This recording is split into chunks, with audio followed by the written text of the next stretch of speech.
ಗುಬ್ಬಿಯ ಇತಿಹಾಸ ಪ್ರಸಿದ್ಧ ಎನ್ ಕೋಟೆ ಲಕ್ಷ್ಮೀ ರಂಗನಾಥ ಸ್ವಾಮಿಯ ಬ್ರಹ್ಮ ರಥೋತ್ಸವ ಸೋಮವಾರ ಸಾವಿರಾರು ಭಕ್ತರ ನಡುವೆ ವೈಭವದಿಂದ ಜರುಗಿತು.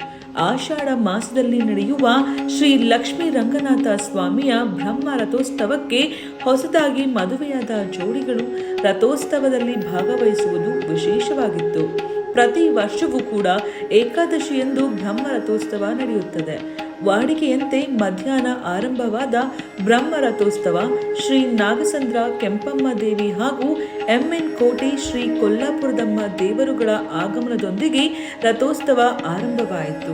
ಜಾತ್ರೆಗೆ ನಾಡಿನ ಭಕ್ತ ಸಾಗರವೇ ಸಾಕ್ಷಿಯಾಗಿತ್ತು.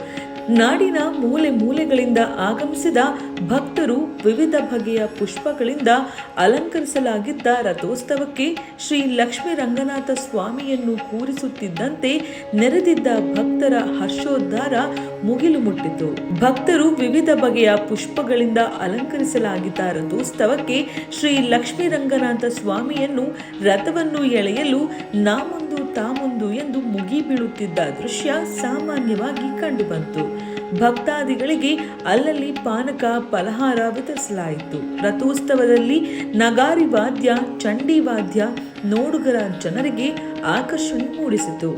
ಬೆಳಗ್ಗೆಯಿಂದಲೇ ಭಕ್ತರು ಸ್ವಾಮಿಯ ದರ್ಶನ ಪಡೆದು ಪುನೀತರಾದರು. ರಥೋತ್ಸವದಲ್ಲಿ ಚಂಡಿ ಉತ್ಸವ ಬಾಣ ಬಿರುಸುಗಳೊಂದಿಗೆ ವೈಭವದಿಂದ ನಡೆಯಿತು. ಭಕ್ತಾದಿಗಳಿಗೆ ಮಹಾ ದಾಸೋಹ ಏರ್ಪಡಿಸಲಾಗಿತ್ತು.